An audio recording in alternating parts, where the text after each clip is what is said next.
Why can't we just say anti-Semitism on college campuses is wrong? Why can't we have a full stop right there?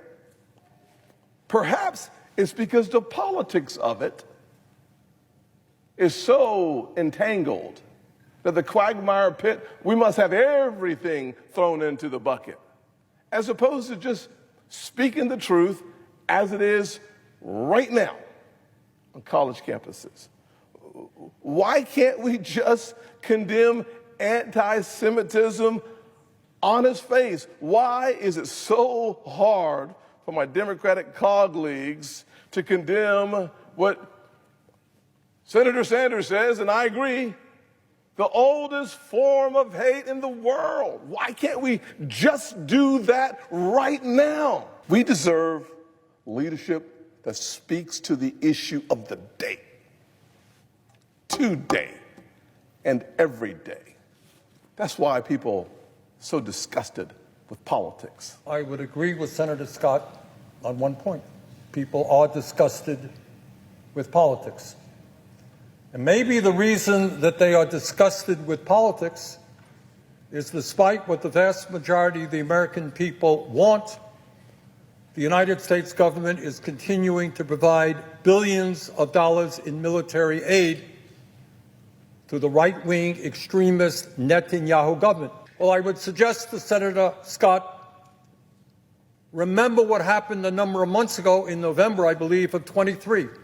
3 young Palestinian college students were shot at close range in my city.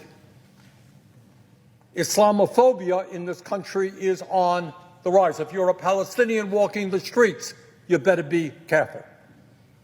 So the idea that we should not, as a nation and as a Congress, come together to address anti-Semitism, absolutely.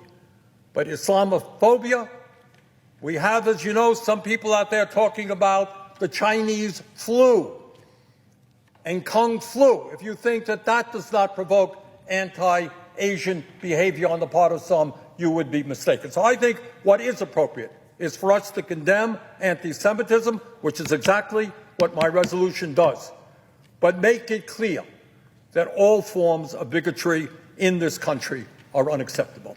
And we agree that workers and employers alike should share in that wealth. But the way to go about that is let the market determine that distribution of wealth. If Mr. Fain's union can negotiate a 32-hour work week, so be it. If he can convince the auto worker companies in this country to do it, so be it. But let the market determine how the distribution of wealth is to occur. Let me just briefly respond to Mr. King's statement about letting the market decide who benefits from the transition to more advanced technology. For the last 50 years, the market has done just that. And the result has been there has been a $50 trillion transfer of wealth from the bottom 90% to the top 1%. So after those 50 years, there are millions of workers today who are worse off, while we have more income and wealth inequality than we've ever had in the history of the country. So I am not quite in favor of letting the market decide. Dr. Melissa Barber, an expert at Yale University, has estimated that it costs just $18 to manufacture a year's supply of Eliquis. $7,100, what we pay, $1,800 to manufacture.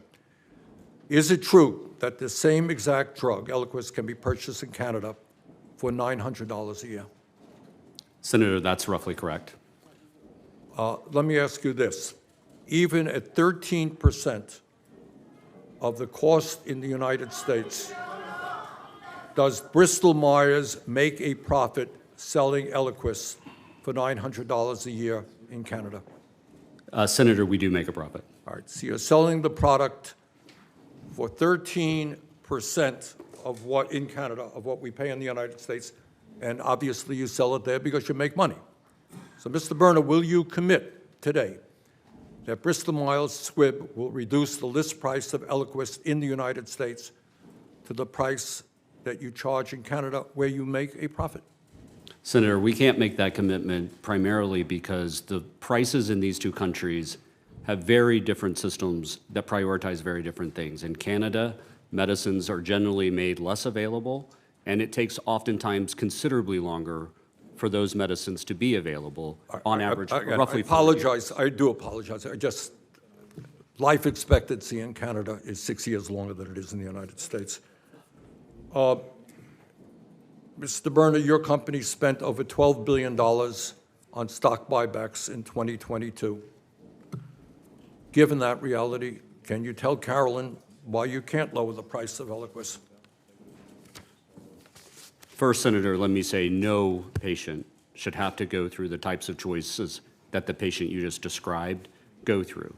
It is our commitment to continue to bring down the price of medicines in the U.S., and I would love the opportunity to bring down the price of Eliquis in the U.S. Our net prices, what we are compensated, have actually, over the last 5 years, declined. I suggest to CNN and maybe some of my colleagues here, maybe take your cameras just for a moment off of Columbia and off of UCLA. Maybe go to Gaza and take your camera and show us the emaciated children who are dying of malnutrition because of Netanyahu's policies. Show us the kids who have lost their arms and their legs. Show us the suffering that is going on over there. It is not anti-Semitic to point out that in almost 7 months, the last 7 months, Netanyahu's extremist government has killed 34,000 Palestinians and wounded more than 77,000.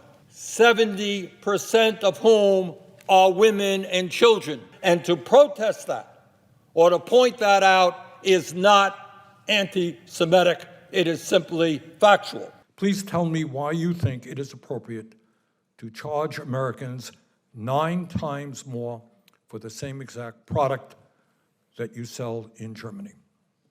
And by the way, correct me if I am wrong here, but I assume that when you sell Ozempic for $59 a month in Germany, you are making a profit there. Am I correct on that? So, Senator, let me start by acknowledging and sharing your wish to have affordable medicines for Americans. And there's been a number of numbers mentioned here, and I think it's important to say that these are not comparable data. When I mentioned that it's really, really important for us to secure access to patients and affordability, we are hard at work in making sure that patients have access via the insurance schemes. And today, 80% of all Americans with insurance have access to these medicines at $25 or less for a month's supply. So it's a price point at the pharmacy counter we have to talk about. Let me just interrupt you if I might. Okay, you're correct that many people pay $25 a month for Ozempic. But what you're forgetting to mention is that many of those people are paying outrageously high prices for the insurance that covers Ozempic and other drugs. So simply this is a pass-through to the insurance companies. Bottom line is you are charging the American people substantially more for the same exact drug than you are charging people in other countries. And my question is, why? So, Senator, I appreciate the question. Let me try to explain how I see it. We launched Ozempic in 2018. We have had it on the market for some years. During those years, our price has declined by 40%. I mentioned that patients with insurance have access to the $25 or less for 80% of the cases. And if you look in this period in Medicare where there's broad coverage, premiums have not gone up. In the same period, the insurance companies and their PBMs, the big conglomerate of legal entities they have more than doubled, actually close to tripled their profit. So the fact that we can actually secure that 99% of people with insurance have access, that there's a copay at the pharmacy of $25 or less without premiums going up in Medicare, while profit goes up for the middlemen, I think is a concerning data point. Well, I would simply say that most Americans would be surprised to learn that insurance rates are not going up. In my state, they're going up by 14%. But once again, you are not answering my question. This is a tragedy in which we, the United States of America, are complicit. Much of what is happening, much of the bombardment and the other actions that we are seeing now is happening right now with U.S. arms and equipment. In other words, whether we like it or not, the United States is complicit in the nightmare that millions of Palestinians are now experiencing. I think as a nation, we do have to ask ourselves a fundamental question about our priorities. If 4 hedge fund managers today, at a time when we have massive income wealth inequality in America, 4 hedge company executives making more money than every kindergarten teacher in this country, maybe there's something wrong with our national priorities. This country does not survive unless we have the best education in the world for our kids. We're not going to compete economically. We're not going to see our kids flourish. So I'm always impressed that when it comes to defense spending, hey, we could spend $1 trillion a year, bills come out of committee 20-1, no debate. Massive tax breaks to billionaires, hey, not a problem.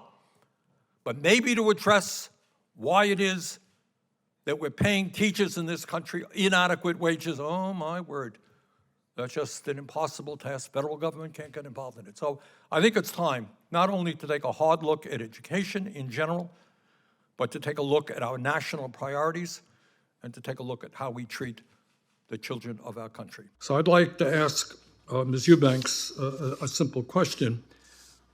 If we have an industry that knowingly, and that's the point, knowingly understood that carbon emissions were causing climate change, knowingly understood that climate change will bring devastating destruction to the lives of billions of people, what are the legal grounds that we can hold them accountable for? Ms. Eubanks?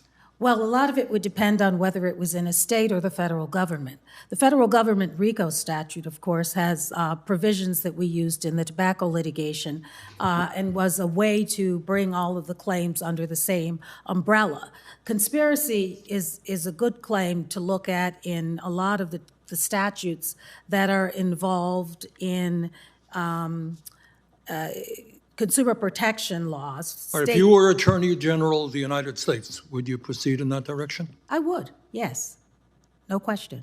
Throughout the many years of our country, leaders from dozens of countries with all kinds of political backgrounds and persuasions have been invited to address a joint session of Congress. To the best of my knowledge, however, tomorrow will be unique in bringing Prime Minister Netanyahu to address a joint meeting of Congress. It will be the first time in American history that a war criminal has been given that honor. Netanyahu's extreme right-wing government has, since that attack, waged what amounts to a total war against the entire Palestinian people, making life unlivable in Gaza and killing tens of thousands. These actions have trampled on international law, on American law, and on basic human values. Madam President, I understand that the mass media and many of us in Congress have been preoccupied in recent weeks with the awful assassination attempt against former President Trump and the changes at the top of the Democratic presidential ticket. But while all that is going on, it is absolutely irresponsible for us to turn our backs on one of the worst humanitarian disasters in modern history, especially when that disaster has been aided and abetted by U.S. taxpayer dollars and weapons. In other words, it's not just the Israeli government, it is us and our money and our weaponry as well. The bottom line here is, I would like you to tell me why, when countries around the rest of the world with fewer resources than we do are able to put labels on their product warning parents about the dangers of those products to their kids, how come the most powerful and wealthiest nation in the world is unable to do that? Dr. Califf? With your permission, I'm leaving soon. I heard that. Not for this meeting, but from my job. So I'm going to provide editorial comments, and Mr. Jones can provide you a lot of facts. You asked, how long does it take? Let's talk about tobacco. We were instructed to do that many years ago. We have lost in court on that issue, and we're finally winning now, it looks like. But the point I want to make is what sounds simple, given the current state of judicial affairs, First Amendment rights, the fact that corporations have the same rights as individuals, every little thing we do, unless specifically in detail instructed by Congress, Okay. it's not just that we lose in court, but we lose years when All that right, but happens. let me, again, I apologize for interrupting, but don't have endless amounts of time. I understand all that. But are you going to tell us with a straight face that you have come before this committee and the American people and say, hey, we have a major, major crisis. We are losing lives. We're spending huge amounts of money. People's limbs are being amputated. We have got to act. And have you pointed a finger at those people who are the cause of the problem? Have you had the courage to take on a very powerful food and beverage industry? You know, there are 15 teaspoons of sugar in this product. How many parents in America know this when they give it to their kids? Say, here, have a Coke, go out and play ball. Have you done your job and your predecessors, not just you, have you done your job in alerting the American people to the danger and rallying members of Congress to stand up to the special interests who are causing these problems? With all due respect, I've been working on this problem for all of my career. This is what I've done, and I think I have talked about this very specifically. I think we all wish that we had gotten to the goal sooner that you described. I'm not contesting that. But I do believe in an appropriate discourse with this committee. We need to carefully reflect on the issues in play right now that would allow this to happen. And I'm really heartened to hear the bipartisan support for this, because much of what we try to do, frankly, gets blocked along the way. And we'll talk about that. Let's be honest here. The food and beverage industry spends hundreds and hundreds of millions of dollars on lobbying and on campaign contributions. You tell me the role that they are playing in destroying the health of America's children. Well, I'm not going to contest your comment about the amount of money spent on lobbying. I think it's probably accurate. I don't have figures on that. But a lot of the changes that those of us who are interested in better health would like to make are blocked at the level of legislation for reasons that but I'm you'd have to still tell not me. hearing you. What is the reason that our kids are unhealthy? What role do this industry play? Even now, you're getting out of office. Are you prepared to tell us that this committee, this Congress needs to take on the food and beverage industry whose greed is destroying the health of millions of people? Well, I'm not going to castigate the people that work in the food and beverage industry. You're not. No, what I That will is say- your job. No, it's not to castigate. It's to point out how to make progress in this area. We have an industry that if you tried to change it overnight, there are farmers all over the United States who would not be able to grow the crops they're currently growing. So there needs to be a plan, and it needs to be implemented in a mature, thoughtful way across the country.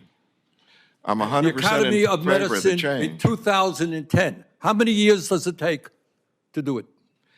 14 years enough time? How many kids have died and gotten sick during those 14 years?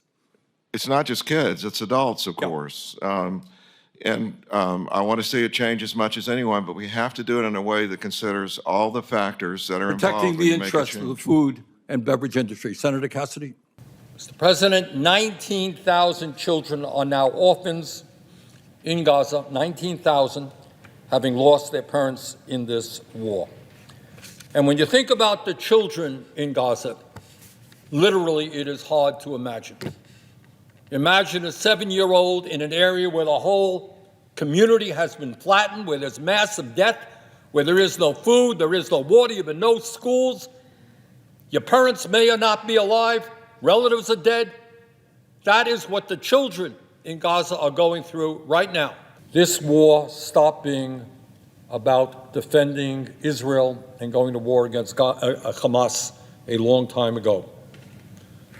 This is not any longer a war against the terrorist organization called Hamas. This is now a war that has everything to do with the destruction of the very fabric of Palestinian life. That is the goal of this war. It is impossible to look at these facts and not conclude that the Israeli government's policy has been to make Gaza uninhabitable. That's what some of their government leaders have wanted, and that is in fact what is happening. These are not accidents of war, mistakes. This is calculated policy. There is a lot of discussion in our nation about how divided our people are on many issues, and that is absolutely true. But on one of the most important issues facing our country, the American people, whether the Democrats, Republicans, Independents, Conservative, Progressive, could not be more united. And that is the need to substantially lower the outrageous price of prescription drugs in this country. According to a recent poll, 82% of Americans say the cost of prescription drugs is too high, and 73% say that the government is not doing enough to regulate drug prices. As a nation, we spend almost twice as much per capita on health care as do the people of any other country, $13,000 for every man, woman, and child. And one of the reasons that we spend so much is the high cost of prescription drugs in our country. The outrageous cost of prescription drugs in America means that 1 out of 4 of our people go to the doctor, get a prescription, and they cannot afford to fill that prescription. How many die as a result of that? How many suffer unnecessarily? Nobody knows. But my guess is it is in the millions. And I have talked to many of them in Vermont and around the country. Meanwhile, our insurance premiums are much higher than they should be, and hospital costs are soaring because of the high cost of prescription drugs. Further, the cost of prescription drugs in this country is putting an enormous burden on taxpayers and seniors by raising the cost of Medicare and Medicaid. Medicare alone spends at least $135 billion a year on prescription drugs. So this is not only a personal issue, it is an issue of the federal budget. Meanwhile, as we pay by far the highest prices in the world for prescription drugs, 10 of the top pharmaceutical companies in America made over $110 billion in profits in 2022. They are doing phenomenally well, while Americans cannot afford the cost of the medicine they need, and the CEOs in general receive exorbitant compensation packages. This morning, we're going to hear a lot from our CEO panelists about how high prices are not their fault and that the PBMs are forcing Americans to pay much higher prices than they should be paying. But let us be clear. In 2022, Johnson & Johnson made nearly $18 billion in profit, paid its CEO over $27 million in compensation, and spent over $17 billion on stock buybacks and dividends. That same year, Merck made $14.5 billion in profits, handed out over $7 billion in dividends to their stockholders, and paid its CEO over $52 million in compensation. And Bristol-Myers Squibb made $8 billion in profits last year, while recently spending over $12 billion on stock buybacks and dividends, and giving its CEO over $41 million in compensation. Now, why did a majority of members of this committee invite these 3 pharmaceutical CEOs to testify today? And the answer is pretty simple. Mr. Berner, we will want you to explain to the American people why Bristol-Myers Squibb charges patients in our country $7,100 a year for Eliquis, when that same exact product can be purchased for just $900 in Canada and $650 in France. Mr. Duato, we're going to ask you why Johnson & Johnson charges Americans with arthritis $79,000 for Stelara, when that same exact product can be purchased for just $20,000 in Canada and just $12,000 in France. Mr. Davis, please tell us later why Merck charges Americans with cancer $191,000 a year for Keytruda, when that same product can be purchased for $112,000 in Canada and $91,000 in France. And let's be clear, Johnson & Johnson, Merck, and Bristol-Myers Squibb are not just charging higher prices in the United States compared to other countries. They are also charging Americans much higher prices today than they did in the past, even accounting for inflation. And let's be clear, the overwhelming beneficiary of these high drug prices is the pharmaceutical industry. How do we know that? Well, that is precisely what they tell their investors. According to their own shareholder reports, Bristol-Myers Squibb made $34 billion selling the blood thinner Eliquis in the United States, compared to just $22 billion in the rest of the world combined. Make their money in the United States. In other words, the U.S. accounts for nearly 2/3 of all global sales of Eliquis. Not a single dollar of this revenue is going to PBMs. 100% of it is going to Bristol-Myers Squibb. Johnson & Johnson has reported to its shareholders that it made over $30 billion in revenue selling the arthritis drug Stelara in the United States since 2016, more than twice as much as the rest of the world combined. Nothing to do with PBMs. Merck has reported to its shareholders that it made $43.4 billion selling the cancer drug Keytruda in the United States, compared to $30 billion in the rest of the world combined. Now, our CEO panelists from the drug companies will tell us this morning how much it costs to develop new drugs and how often the research that they undertake for new cures is not successful. And they are right. We appreciate that.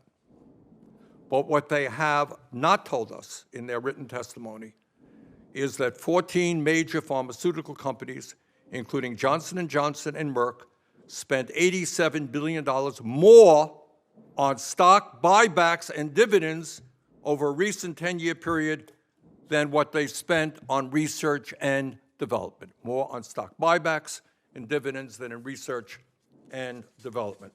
It turns out that in our dysfunctional and extraordinarily expensive healthcare system, hundreds of thousands of Americans have gone to GoFundMe in order to raise money to pay for their healthcare needs and for their prescription drugs. Let me ask Mr. Davis, if I might, have you ever searched on GoFundMe for your cancer drug, Keytruda? No, I have not. Okay. We have. I and my staff have, and we have found over 500 stories of people trying to raise funds to pay for their cancer treatments. One of those stories is a woman named Rebecca, a school lunch lady from Nebraska, with 2 kids who died of cancer after setting up a GoFundMe page because she could not afford to pay for Keytruda. Rebecca had raised $4,000 on her GoFundMe page, but said the cost of Keytruda and her cancer treatment was $25,000 for an infusion every 3 weeks. Mr. Davis, and please, yes or no, is it true that the list price of Keytruda is $191,000 a year in the United States? That is close to being true, yes. Thank you. Is it true that that same exact drug can be purchased in Canada for $112,000 a year and $44,000 a year in Japan? Generally, yes. Mr. Davis, even though the price of Keytruda is 1/4 of the price in Japan compared to the United States, does your company, does Merck make a profit selling Keytruda in Japan? We do.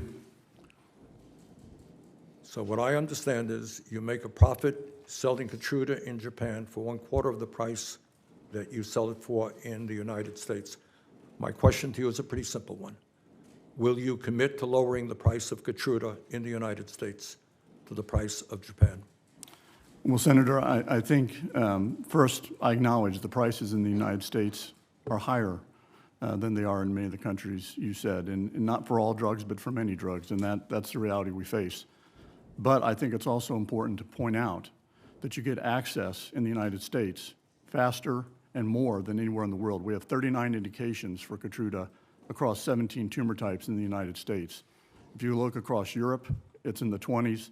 If you look across Japan, it's in that number or a little bit less. So there is a reason why the prices are different, and we need to be careful because we are also seeing in those markets that they are unwilling to support the innovation, and we are working hard to try to get them to understand the need to help fund the innovation. I apologize for cutting you off. That's fine. There are two other, but I did want to make this point. Again, we all appreciate the breakthrough in important drugs that you and other companies have produced that save lives. No debate about that. But I do want to point out that after all is said and done, and after all the money we spend on prescription drugs and healthcare in general, the life expectancy in Japan is 9 years longer than it is in the United States. Senator Cassidy talked about Canada. The life expectancy in Canada is 6 years longer than in the United States. Life expectancy in Portugal is 6 years longer. Life expectancy in the UK is 4 years longer. Let me ask the last question to Mr. Davis.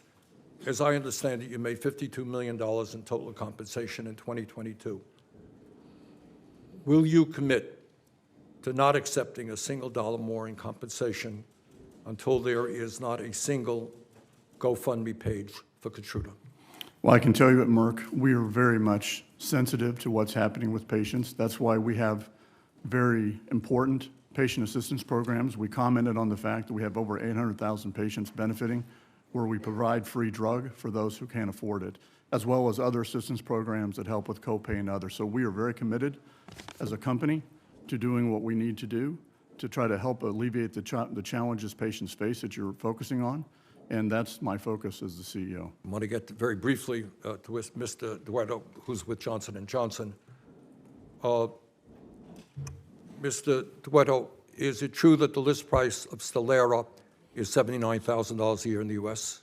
Is that roughly right? It's roughly right, but it's also true that the average discount of Stelara in the U.S. is 70%. I So know it's all of that, and we've dealt with PBMs, and we're going to get to that, I'm sure, in this morning. Is it true that while charging $79,000 in the United States, that the exact same product is sold in Spain for $18,000? I don't know the price in Spain. I can tell you that the average discount in the US is 70%, so the price that you quote is 30% of that. Okay. Mr. Duerto, is it true that it costs less than $15 a year to manufacture Stelara? The manufacturing cost is only a component that goes into our pricing. When we price our medicines, we're looking at the value that the medicine brings to the healthcare system, our ability to continue to invest in research. We invested $15 billion last year. And also, we look at affordability. The average copay, if they use our copay assistance programs in the US, for a patient using Stelara is $10 to $15 per month. I apologize. I'm over my time. I'm going to give Senator Cassidy the same time that I had. Let me begin the questioning. We're going to be a little bit, not to offend Senator Cassidy, a little bit liberal here in terms of the time, because we only have a few members here and it's an important subject. I wanted to start off with President Fain. And I don't want to talk about statistics. We've heard a lot of statistics. You have been with the union for over 3 decades. No doubt, as president, you've met thousands of workers, you've met thousands of retirees. Tell the American people what it's like to work on a factory floor. In some cases, I mean, by the way, I learned this recently. There are people today in America who are working 7 days a week, 12 hours a day. Unbelievable. But President Fain, talk about the impact on the life of a worker mentally, physically, who is doing work, hard work, day after day, year after year? What happens to that person? Thank you. So, I find irony in some of the statements I just listened to, but so, the typical life of a factory worker, I mean, and this is union or not, and it's actually worse for non-union workers because they have less rules that govern their workplace. But, when you're, typically many factory workers, many typical schedules in manufacturing are 12-hour schedules, and they're 7 days a week. A lot of these places run around the clock. When you are standing on concrete floors 12 hours a day, 7 days a week, year after year after year, there's a lot of wear and tear on a person's body. As I say, people when they age, they end up, in their older working years, end up getting knee replacements, hip replacements, shoulder surgeries. But I just find an irony in some of this that, mentally, the stress of working 7 days a week, 12 hours a day. When you don't get to see your kids, you don't get to go home and have dinner with your kids, you don't get to make sure they're getting their homework done, you don't get to spend quality time with family, or just even if you don't have a family, if you have quality time for yourself. Something sacrificed when you're working 12 hours a day, either sleep or time with family, something else is sacrificed. We only have so much time in a day. But I find an irony in some of the comments that were made by Mr. King as far as the shortage of workers. I don't believe we have a shortage of workers in this country. I think COVID made people wake up and realize what's important in life. And it's not working for $12 an hour and 12 hours a day and multiple jobs to struggle to get by. So this shortage of workers that we see, I don't believe it's a shortage. I believe it's a fact that people have woke up and they've decided, I'm not going to leave my home for $12 an hour when I can't even afford to pay the bills. And also, going back to, letting the markets determine this, and it's just an HR standard talking point about passing added cost on to the consumer. Well, I witnessed inflation the last 4 years. That wasn't caused by workers. It was caused by two words: corporate greed. It was consumer price gouging. And so, that to me, we got to get focused on the reality here. Thank you. Dr. Shaw, we are the wealthiest country in the history of the world, and yet we have people who are stressed out. We have a crisis in mental health, a lot of factors for that, and yet we are working longer hours, as I understand it, than the people of any other wealthy nation. How does that happen? Well, I think a lot of the reason for the long hours in this country have to do with the kinds of things that we've been talking here today, and the fact that the American worker has not had enough power in the market to reduce hours. But there are other aspects as well. One of the things we know from economic studies is that when inequality increases, so do working hours. And so the rise in inequality in the United States, which you referred to earlier, is one of the primary causes of longer working hours in the United States. Okay. Mr. Leland, from your perspective, this discussion is not just theoretical. You have implemented it. Talk a little bit about the impact that has had the transition to a 4-day work week in your company, the impact that it's had on the workers there. Yeah, I mean, it's been transformative for our workers. I mean, I've been told that this is one of the most impactful things that they've experienced in their lives, because a lot of these workers are able to spend time with their kids. They are learning new skills. I have someone who works for me who learned how to use AI on those days off and has brought it back into the workplace and is much more efficient as a result. They are learning new skills that are not related to work, but are just participating in their communities, volunteering. We talk about increased productivity. Are workers more focused when they come back after 3 days off? Yes. So workers are much more focused. That they are better rested. They are dedicated to the task at hand in a different way, and teams stay together longer. The cohesiveness of the organization is much more robust on a 4-day work week because you aren't burning people out, you aren't churning through them, you aren't having to deal with turnover costs. We'll talk about turnover. I mean, one of the great costs to businesses is a lot of turnover and having to train new workers. What do you think the impact of a 32-hour work week would be on that? It was shocking, honestly, how much it changed turnover and what impact that had on our productivity. I mean, honestly, we've rarely lost an employee in the last 2 years. That means people have longer tenure. We don't have to deal with hiring, the cost of hiring, the time of hiring someone else. Our goals don't get disrupted by the sudden departure of a key employee. I think a 32-hour work week, people want to work. The notion that, I don't know, Americans are lazy, that some people seem to have is, I think, inaccurate. People want to work, but they want to work in a way that is balanced with the rest of their lives. And they will stay in those jobs longer if the job is balanced with the rest of their lives. Good. Thanks very much. Senator Cassidy. I yield. Mr. President, in the first 48 hours following the October 7th Hamas terror attack on Israel, violent language and threats against the Jewish community and Israel increased by over 488%.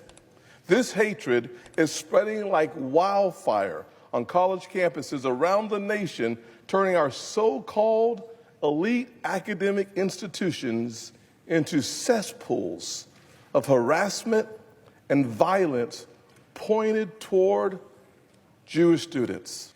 Any student who advocates for murder and sympathizes with terrorists should be expelled. Any university that allows itself to become a megaphone for hatred should lose every single dime of their federal funding. Any college administrator who refuses to stamp out violent bigotry should lose their job. The American people, and especially our Jewish brothers and sisters, deserve our moral clarity on this issue. Let us all send a very clear message to our Jewish students and to those who oppose them. It is vital that this body, the so-called most deliberative body on the planet, stands united and speaks with moral clarity on this issue. Mr. President, I rise in opposition to SRES 670, which, in my view, does in fact not go far enough to address the very serious crisis of bigotry taking place all over this country. Let me be very clear. Anti-Semitism is a vile and disgusting form of bigotry that has existed for hundreds, if not thousands of years, and in the last century resulted in the deaths of at least 6 million people, including some in my own family. And I strongly and unequivocally condemn all forms of anti-Semitism. In addition, it is imperative that Congress, representing the American people, makes clear our strong opposition to all forms of bigotry in this country, whether on college campuses or elsewhere, including Islamophobia, homophobia, racism, and the growing attacks against the Asian American community. Our goal must be to bring people together as one nation, regardless of our religion, regardless of where we were born, regardless of the color of our skin. And the resolution that I am offering, which I hope will be accepted, makes that abundantly clear. No to anti-Semitism, no to Islamophobia, no to all forms of racism and bigotry. And Mr. President, as we do our best to combat racism and all of its ugly manifestations, we must also hold our heads high and with pride as we honor the First Amendment to our Constitution, brilliantly developed by the founders of this country. And let me simply read, because some may have forgotten, what the First Amendment says. And I quote, "Congress shall make no law respecting an establishment of religion or prohibiting the free exercise thereof, or abridging the freedom of speech or of the press, or the right of the people peaceably to assemble and to petition the government for a redress of grievances," end of quote. That, Mr. President, is what a free country is about: the right to disagree with government and the right to protest. And those are rights that every member of Congress should respect, no matter what one's political point of view may be.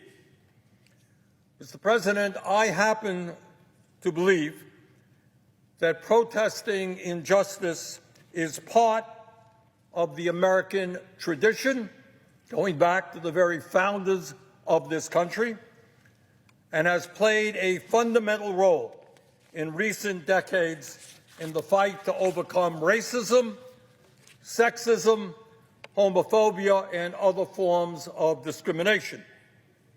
I would remind my colleagues, for example, that the success of the civil rights movement was due in large part to sit-ins and occupations where young black and white Americans bravely took up space in private businesses, demanding an end to the racial discrimination and segregation that existed at that time. I would also remind my colleagues that during the Vietnam War, students and millions of other Americans, including myself, joined peaceful demonstrations demanding an end to that war. Maybe, just maybe, tens of thousands of American lives and countless Vietnamese lives might have been saved if the government had listened to those demonstrators. And further, let us not forget those who demonstrated against the failed wars in Iraq and Afghanistan. Maybe those protesters should have been listened to as well. You know, despite what some people think here, government policy regarding wars is not always right. In fact, in recent history, it has mostly been wrong.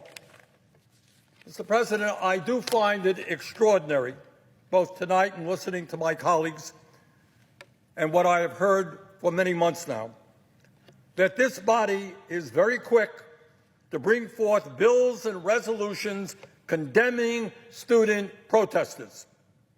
But there has been minimal discussion about what these young people are protesting. And that is rather extraordinary. I didn't hear one word of it tonight. What are they out demonstrating about? What have millions of people gone to the streets and talking about? So let me take this opportunity to do just that. We all know, as has been stated correctly this evening, that on October 7, 2023, Hamas, a terrorist organization, began this war with an attack on Israel that killed 1,200 innocent men, women, and children, and took over 200 people captive, many of whom are still in captivity tonight. I think all of us believe, and I know that all of us believe, that this horrific attack must be unequivocally condemned. And I believe that all of us understand that Israel had the right to defend itself against Hamas. But I certainly do not believe, nor do a strong majority of the American people believe, that the right-wing extremist Netanyahu government has the right to wage an unprecedented all-out war against the Palestinian people. And what these protests are largely about, and what public opinion is showing, is outrage that since October 7th, the Netanyahu government has killed more than 34,000 Palestinians and injured more than 78,000, 70% of whom are women and children. That is over 5% of the 2.2 million people living in Gaza. And that, Mr. President, is what the vast majority of people in this country who are protesting are talking about. Protesters and the majority of the American people are outraged that 1.8 million people, 80% of the population of Gaza, have been forced out of their homes, 80% forced out of their homes and sent to overcrowded and dangerous locations. Protesters and the American people in general are deeply concerned about the destruction of over 200,000 housing units, destroyed, leaving more than 1 million people in Gaza homeless. The American people and protesters are deeply worried, concerned about what happens to these people in the future. They got no home. Where do they go? How do they live? The American people and protesters are outraged that the civilian infrastructure of Gaza has been devastated, with approximately 60% of water and sanitation facilities damaged or destroyed, and electricity almost entirely shut off. Raw waste is now seeping into the streets throughout Gaza because their wastewater systems have been destroyed. The American people and American doctors I have talked to who were in Gaza are shocked that the healthcare system of Gaza has been systematically destroyed, with 26 hospitals knocked out of service and more than 400 healthcare workers killed. And Mr. President, when we talk about college campuses, and I understand that is the discussion here tonight, I want everyone to know that there are no protests on the college campuses in Gaza. Nobody is feeling discomfort. You know why? Because every one of the 12 universities in Gaza has been bombed and destroyed. And as we speak, against explicit and repeated warnings from President Biden, Israel is attacking Rafah, where over 1 million Palestinians have sought refuge. And that situation will only accelerate the crisis that Mrs. McCain and others in the humanitarian world have talked about, and that is famine is imminent in Gaza, and God knows how many children are already dying of malnutrition. Mr. President, the fact of the matter is that some 67% of Americans, according to recent polls, support the United States calling for a ceasefire, and 60% oppose sending more weapons to Israel. And that's what the protesters are talking about. They are asking why it is we are complicit in the humanitarian disaster taking place in Gaza. And why? Well, we got hundreds of thousands of people homeless throughout this country. We're giving $20 billion more to the right-wing extremist Netanyahu government. So no, Mr. President, it's not just protesters on college campuses who are upset about U.S. policy with regard to Israel and Gaza. Increasingly, the American people want an end to U.S. complicity in the humanitarian disaster that is unfolding there. Mr. President, I will therefore be offering an alternative resolution to the one that Senator Scott offered, which does the following, and I hope it would gain unanimous support. One, strongly condemns the rise of anti-Semitic, anti-Muslim, anti-Arab, anti-Asian, and any other form of discrimination on the campuses of schools and institutions of higher education across the United States.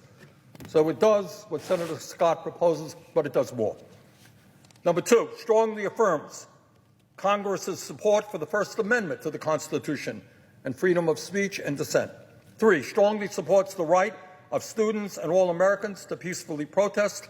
Four, urges the Department of Education to take necessary actions to ensure that schools and institutions of higher education are complying with Title VI of the Civil Rights Act of 1964 to provide all students, including students who are or perceived to be Jewish, Israeli, Muslim, Arab, or Palestinian, a school environment free from discrimination based on race, religion, color, or national origin. And lastly, strongly urges school leaders, college administrators, and local, state, and federal leaders to take all necessary steps to protect students' safety and civil rights, including their right to peacefully assemble and protest. Therefore, I object to this resolution. The objection is heard. Mr. President, The senator from South Carolina. reserving the right to object. No? Let me just respond to my good friend on the other side of the ocean and this aisle. I wonder, in the 1960s, when we were black students, what did they want then? It wasn't a resolution condemning all hate when they were the only target of the hate. It was support for those who were being victimized in the moment. Not a resolution that muddies the water. Every single challenge facing the folks in the Middle East as a result of Hamas attacking Israel, every drop of blood is on the hands of the terrorists in Hamas. Period. Every challenge facing folks in Gaza that is a result of Hamas terrorizing the nation of Israel is on the shoulders of Hamas. When you start the war, every innocent life, every unnecessary death is on you, plain and simple. Let me just say that it is a coalition government in Israel, a unanimous coalition government in Israel supporting the efforts of Israel to eliminate Hamas from the planet.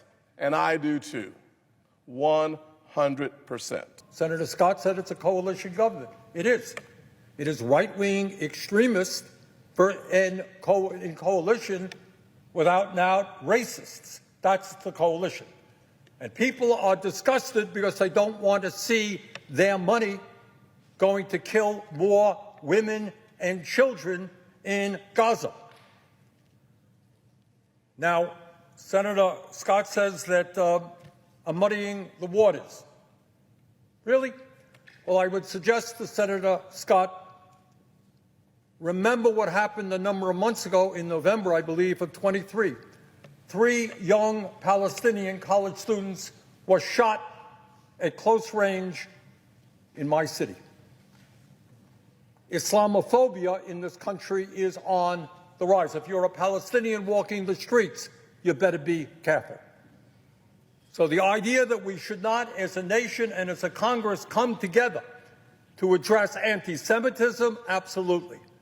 But Islamophobia, we have, as you know, some people out there talking about the Chinese flu and Kung flu. If you think that that does not provoke anti-Asian behavior on the part of some, you would be mistaken. So I think what is appropriate is for us to condemn anti-Semitism, which is exactly what my resolution does, but make it clear that all forms of bigotry in this country are unacceptable. If there is a mantra that exists in this committee, I think on both sides of the aisle, is that an ounce of prevention is worth more than a pound of cure.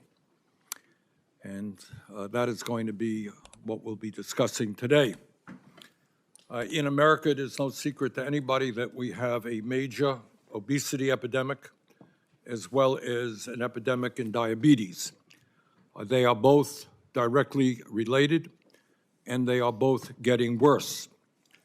More than 35 million Americans have type 2 diabetes, over 10% of our population, 10% of our population, and about 90% of those with type 2 diabetes are obese.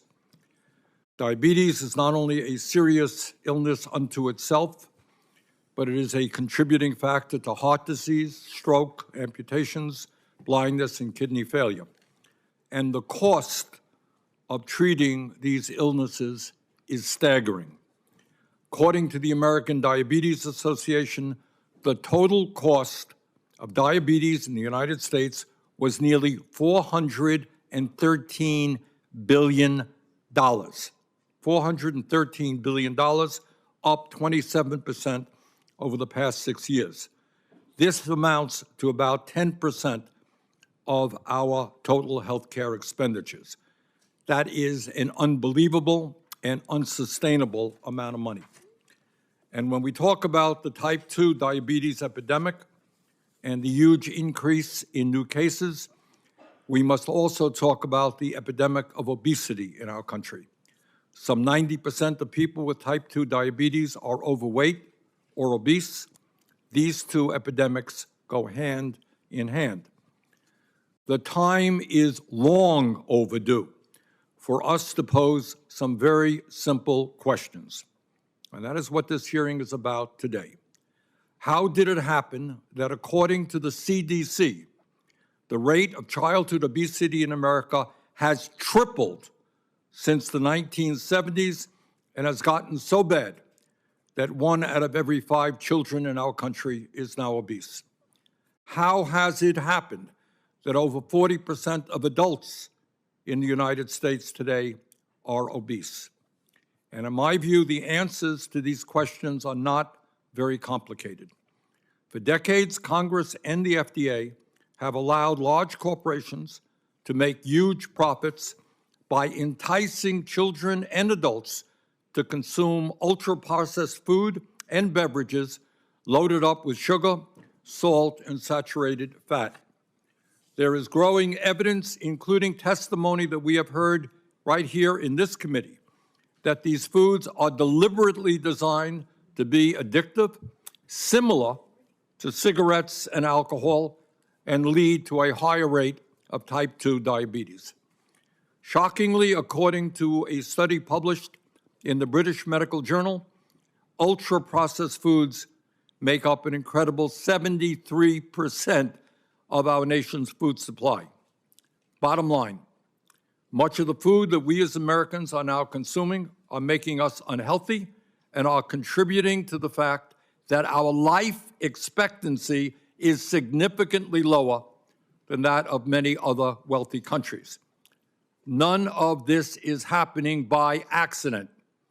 The food and beverage industry is spending $14 billion a year on advertising to push these unhealthy products onto the American consumer. Even worse, and really unacceptable, $2 billion of this money is spent to directly advertise these unhealthy products to our children in order to get them hooked on these foods at an early age. According to the Rudd Center for Food Policy and Obesity, children and teens view about 4,000 food and beverage ads on television each year, an average of 10 advertisements per day. Last year, for example, Coca-Cola spent $327 million on advertising in the United States alone, while it raked in more than $9.5 billion in profits. Not one of these ads will tell you that a 20-ounce bottle of Coke contains more than 15 teaspoons of sugar. 15 teaspoons of sugar, over twice the recommended daily limit for kids. Not one of these ads will tell you that drinking 1 can of Coke a day could increase your chance of getting type 2 diabetes by up to 26%. Given this reality, which has been widely discussed by scientists and doctors for decades, this really is not new news. The question then arises, what has the Food and Drug Administration, the FDA, done to address these epidemics which have impacted the health of millions of Americans and cost us hundreds of billions of dollars each year? As far as I can tell, the answer is not much. Way back in 2010, the National Academy of Medicine recommended that the food and beverage industry be required to put nutrition labels on the front of their products that the American people could easily understand. That was in 2010. On June 13, 2023, the FDA announced that it would propose a rule to require the food and beverage industry to put nutrition labels on the front of their products no later than October of 2023. The FDA missed that deadline. On December 6, 2023, FDA announced that this proposed rule would be made public in June of 2024. The FDA missed that deadline. On July 5, 2024, the FDA announced that this proposed rule would be made public by October of 2024. The FDA missed that deadline. I have been told that on November 21st, 2024, after more than 14 years of inaction, the FDA finally sent this proposed rule to the Office of Management and Budget for their review, but it has still not been made public. That is unacceptable. In 2016, Chile implemented a law mandating warning labels on the front of unhealthy food and beverage products. After this law was implemented, calories consumed from these products went down by 24%. Similar labels were put into effect in Peru in 2019, in Israel and Mexico in 2020, in Uruguay in 2021, and in Brazil, Colombia, Argentina, and Venezuela from 2022 to 2024. Nearly 30 years ago, the FDA and Congress had the courage to take on a tobacco industry whose products killed over 400,000 Americans every year, including my father. And as a result of these actions, smoking rates among adults dropped from 43% in 1965 to 12% in 2023. Smoking rates among teens dropped even more significantly. That effort was a major success. Now is the time for us to seriously combat the type 2 diabetes and obesity epidemics in this country. In order to do that, we must have the courage to take on the greed of the food and beverage industry, which every day is undermining the health and well-being of our children.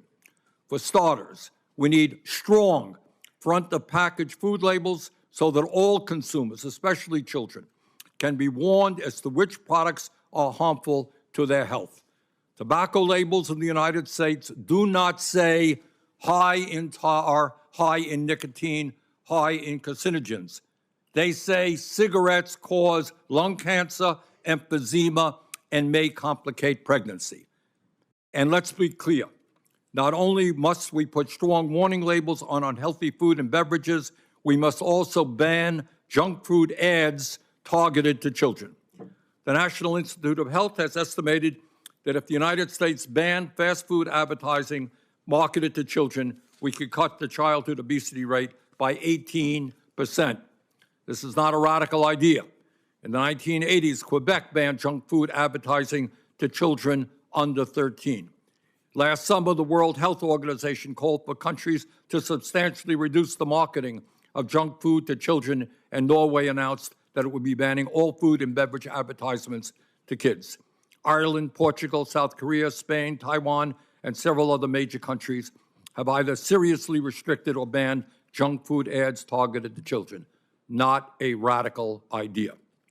And finally, in my view, we have got to substantially, and this committee has dealt with this a whole lot, reduce the outrageously high prices of diabetes and weight loss drugs for Ozempic and Wegovy. In April, I introduced legislation to enact a federal ban on junk food advertising targeted toward children and to require the FDA to put strong warning labels on products high in added sugar, salt, and saturated fat. So, today is an important hearing. We're dealing with the health and well-being of many millions of our people. We're dealing with the need to substantially cut back on the hundreds of billions of dollars we now spend on diabetes. So, we thank Dr. Califf and Mr. Jones for being with us. Senator Cassidy, the mic is yours. Chair Sanders and Ranking Member Cassidy and members of the committee, thanks for the opportunity to testify to discuss the agency's efforts to reduce the chronic disease burden in America and the role of our nutrition initiatives, such as the proposed front-of-package labeling rule, contribute to these efforts. I've had the great honor to serve as the commissioner of the FDA not once but twice. I came back to FDA because I believe strongly in its mission and workforce. Americans have entrusted us with regulating industries that bear the responsibility of producing and distributing products that are safe and improve health. While all the work FDA does is crucial, the greatest public health advancements we can make would be to improve the diet of Americans and eliminate the use of tobacco. The food we eat is contributing to America's unfortunate position with the lowest life expectancy among large high-income countries. I want to stress this, last place among large high-income countries in life expectancy. Nearly everyone knows and cares for someone with a chronic disease. 6 in 10 Americans have at least one chronic disease, and 4 in 10 have 2 or more chronic diseases. I am deeply aware of this because my 35-year clinical career has been spent in direct care of suffering people with cardiovascular disease. We all know that eating a nutritious, balanced diet is a challenge for many people. Products that may appear nutritious could be loaded with sodium. People can exceed the recommended daily limit for added sugars with a single 16-ounce bottle of soda. And over 70% of our food supply is considered ultra-processed. As a recent Wall Street Journal editorial put it, quote, Americans eat unhealthy food because the food system is designed to feed it to them, unquote. Meaningful change can only happen with serious action by Congress, the industry, and multiple state and federal agencies. And of course, we're here today because this includes a major role in accountability of the FDA. FDA is trying to do its part within its authorities and budget, but successful change in the trajectory of our health depends on reaching a societal consensus that we will do this together. When we pull the levers at our disposal, specific actions by FDA can have sweeping effects. When we required trans fat to be labeled on the nutrition facts label in 2006, we saw a nearly 80% drop in consumption because consumers picked different foods and industry reformulated their products. Establishing a front-of-pack label could be another landmark policy. Displaying certain nutrition information right on the front of the package would allow Americans to quickly and easily identify how foods can fit into a healthy dietary pattern. The health impact of ultra-processed foods is at the forefront of current policy considerations, and the clear association between ultra-processed food and negative health outcomes is a major concern. While there is still much we need to understand, ultra-processed foods are usually high in saturated fat, sodium, and added sugars, and there is already substantial evidence of harm when these nutrients are consumed in excess.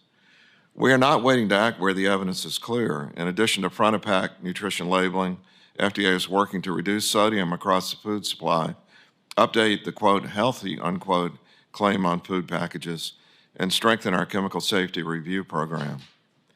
There is good reason to be concerned about the chemicals that are routinely included in much of our food. FDA has limited resources to deal with this issue, despite repeated requests for funding for much-needed additional experts to do the evaluations. There are years of work under each of these initiatives that are performed by a highly qualified and dedicated staff in the face of multiple limitations in the existing science, extensive legal hurdles, and direct opposition from powerful industry forces. We have just completed the largest reorganization in FDA's history, in no small part, so that we could take on the issues of nutrition and chemicals in our food supply. As you know, I'll be leaving FDA at the change of administrations, but I can assure you that our people at FDA want to do more, and we need your partnership. As a cardiologist, I've spent most of my career dealing with the tragedy of premature death and disability, but my time in Washington has made me aware of how hard it is to address these policy issues. Our nation's complex financial and industrial interests combined with our national instinct to favor individual freedom to choose, even if the choice is one that impairs health, make it difficult to take actions that have been successfully deployed by many other countries. And I believe these differences directly lead to better health and longer life in every other large high-income country compared with ours.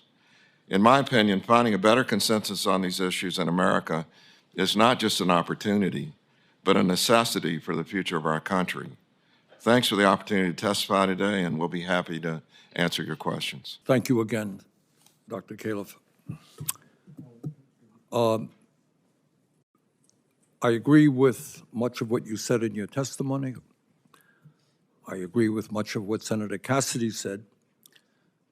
But the problem is that the issue we're talking about today is not a new issue, is it? 2010, the National Academy of Medicine recommended that the food and beverage industry be required to put nutritional labels that the American people could easily understand on the front of their packages. According to the CDC, the rate of childhood obesity in America has tripled since the 1970s. And from where I'm standing here, the FDA has not responded in any way with the urgency of the crisis. How long does it take to put a bloody label on a product? I want to ask you about Red 3 and Red 40, both of you, and get your comments on this. It's not a conservative or a liberal standpoint. I think we all need to understand as a group about how we've gotten to this point. The FDA has a position that food colorings like 40 are safe for kids' ingestion. Do both of you stand behind that, Dr. Califf? I'm going to refer that to Mr. Jones. Okay. We have not evaluated Red 40 in over a decade. Over a decade ago, We have not. At FDA, we have not evaluated the safety of Red 40 in over a decade. So over a decade, that was the conclusion that FDA made. But we have evaluated. We are in the process of evaluating Red 3, and you may want to comment on that. Well, let me say this. Red 3 has been known to cause cancer in cosmetics, but we still allow it to be put in our food. I don't understand that. Go ahead. So Red 3, we have a petition in front of us to revoke the authorization for it, and we are hopeful that within the next few weeks we will be acting on that petition, and a decision should be forthcoming. Tell us that process. How does that work? The timeline, if we know something's deadly for anybody that ingests it, how do we continue to just study that and not say, hey, enough's enough? So Red 3 presents an interesting example for us. It is actually known to be cancer in laboratory animals, rats, but the scientific consensus is that the mechanism of carcinogenicity in rats is not applicable in humans. However, under the FFDCA, which is the law that we implement, any chemical that is shown to be carcinogenic in animals or humans, or should I say humans or animals, cannot be authorized by FDA. It's called the Delaney Clause. And so even though we don't believe there is a risk to humans under the Delaney Clause of the FFDCA, red dye, because it is known to cause cancer in laboratory animals, should not be authorized. And so that is what has been challenged FDA for many years, is how to manage around the Delaney Clause, where you have a scenario where, although there may be cancer evidence in animals, there is also evidence that is not harmful to humans. I hope the FDA feels a responsibility to humans. Dr. Califf, you've probably heard quite a bit about this for the last 4 years that you've been serving us. Has this been a priority? Because we hear it, constantly about the dyes. I mean, dyes are just coloring. It has nothing to do with the taste or anything like that. Yeah, a couple of things. So first of all, it is a priority, and I want to point out, listen carefully to what Mr. Jones said. We don't have data in humans that number 3 causes cancer, but we have it in laboratory animals. And so this gets complicated. And I want to remind you of what it takes to demonstrate that a substance that people eat causes cancer. You have to study a large number of people over a long period of time, because if something caused cancer right away, it would be obvious.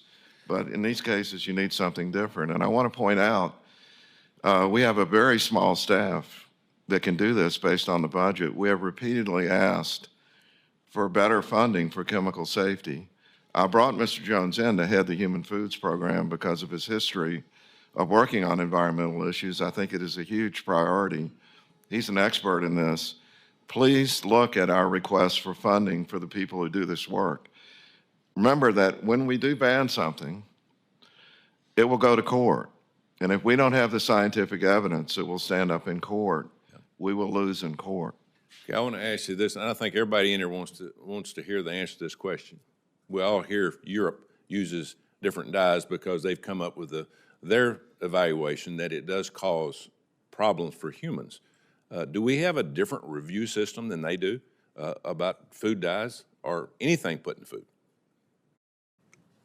The biggest distinction between the U.S. and Europe is that they have been doing post-market review of chemicals now for over 20 years.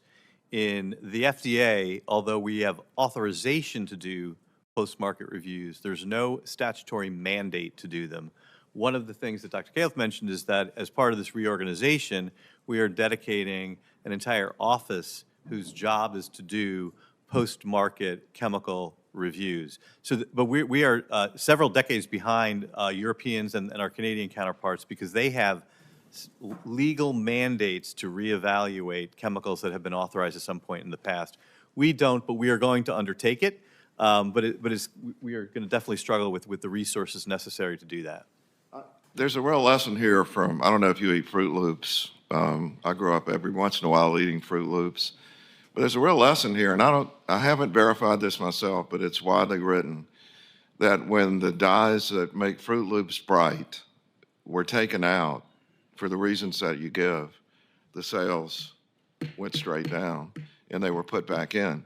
So as long as we have a consumer-driven system where what people like in the short term is what drives the system, unless we have help from you all, that is clear direction from Congress, particularly given the recent Supreme Court decisions, it's going to be really hard for us to mandate things come off. Okay. Just a point I'm going to make over and over, and I apologize, but I think it's really important that we work together on this. Thank you. Thank you for your points. Senator Murray, let me kind of summarize my sense of where we are. Number one, I'm not quite sure that the urgency of the issue has been made as apparent as it should be, but we are dealing with an extraordinary crisis. When 1 out of 5 of our kids is obese, when millions of people are struggling with diabetes, when we spend, according to the American Diabetes Association, over $400 billion a year treating diabetes and other related illnesses, we have a major crisis. Dr. Califf mentioned a few moments ago, and I hope you correct me if I'm misstating the essence of what you said. You said in so many words that the food industry is designing products, designing food that is unhealthy and addictive. You suggested that these foods impact the brain the way that opioids do. Is that a fair paraphrasing of what you said? I would say it a bit differently. The general concepts are in play. The word addiction is a very You used the word word. addiction, did you not? I used it with several other words around it that said it was just my opinion, not the view of the FDA as a policy.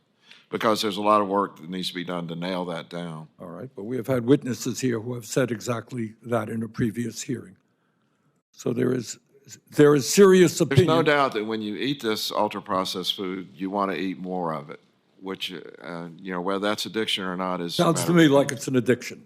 And that's something that is intentionally being done by an industry which spends huge amounts of money, as you've indicated, advertising those products to children, correct? Advertising is powerful. I've had personal experience with it. All right. So the issue is not complicated. You have an industry that makes huge profits by making our children sick and causing taxpayers to spend huge amounts of money. The question is whether or not the United States Congress will have the courage to take on the lobbyists who surround Capitol Hill, representing the interest of the food industry, whether they'll have the courage to stand up to the campaign contributions from the industry that come flooding into our campaigns. But I would hope that for the sake of our country, and the point that you made, very important point, our life expectancy in the richest country on earth is lower than every other major industrialized country. Is that correct? And the point you made about some states, I would put it in a different way, and that is working class people have life expectancies between 5 and 10 years shorter than upper income people. Is that true? Yes. Education and wealth are two of the biggest factors in these differences. Right. So this is an issue that we have got to get a handle on, and it will require courage to stand up to some very powerful special interests. I hope the Congress is prepared to do that.